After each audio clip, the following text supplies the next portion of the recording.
3 people have died in Indonesia in a fire that was started during anti-government clashes. The blaze broke out at a regional parliament building in the country's east. Violence erupted after security forces killed a civilian at a protest on Friday. Demonstrators had initially been rallying against allowances for privileges for lawmakers. The regional parliament building in South Sulawesi province burns into the night after demonstrations against low wages and lavish perks for lawmakers spiralled out of control.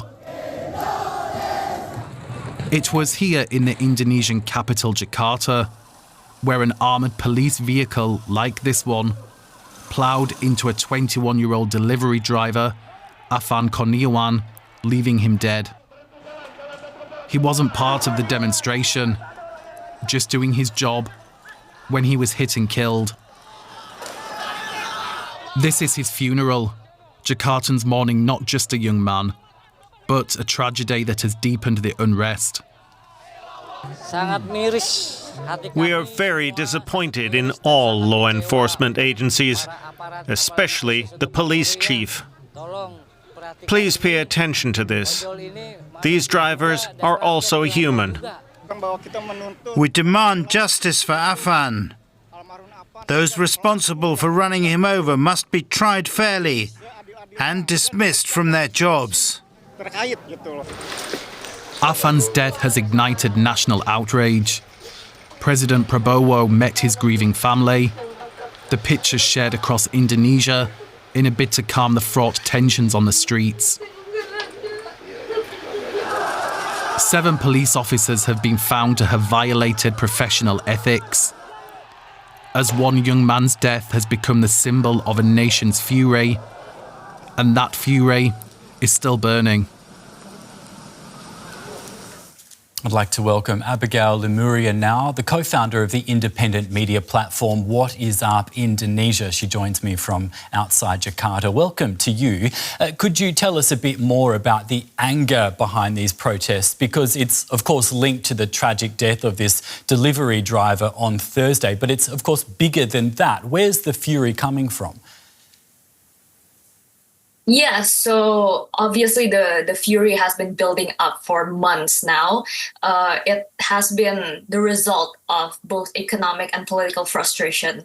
And this is because Indonesia is in the middle of a worsening economy. We have a collapsing job market where thousands has been laid off. A lot of people are unemployed, and a lot of people are really struggling with their businesses and making ends meet.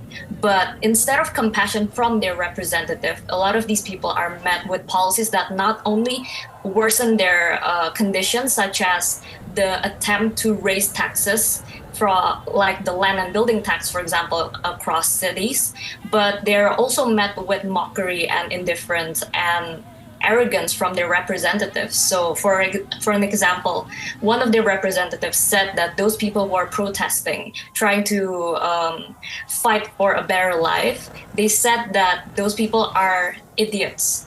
And another member of representative, when asked by a TV anchor about like the gap between the benefit they are receiving and the minimum wage that is in Indonesia, that person said that do not compare us with commoners. And I know some people corrected me that says that commoners is not the right word, but instead a better word is peasants, what he says in Indonesian. And so all these tone deaf and comments has really made people really angry. And I think more than just their economic burden and economic difficulties, what made people finally snap is because of the arrogancy that they continuously see from their representative. But of course, what broke the camel's back is how a lot of people see when the police vehicle murdered the ride-hailing driver. Yeah. Look, you've given us some really good concrete examples there, but why do you think this disconnect between the people and their leaders exists as it does? I think there's a sense of I am untouchable and I am a bit special when you become a representative here in Indonesia due to political power or due to some alliances that you form and you garner throughout your political career. And so I think a lot of these representatives, they feel like they're untouchable by the people. And so the gap between who they are representing and what they're doing is becoming wider. Yeah. And I think that's where the arrogancy are coming from. Now, this has been described as a test for the Indonesian President Prabowo Subianto. He's been in office for less than a year. How is he and the government responding to all this? Yeah, so as you mentioned earlier, President Prabowo has visited the victim's family and he has offered financial compensation.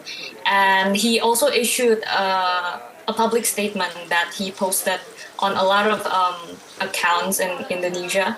And his main message is basically he said that he's very concerned and he urged people to stay calm and to not be provoked. And I mean, I really appreciate his concern and his message of, we need to be calm and not be doing things that would make things worse. But what a lot of people says is that what's missing is the main demands of the demonstration.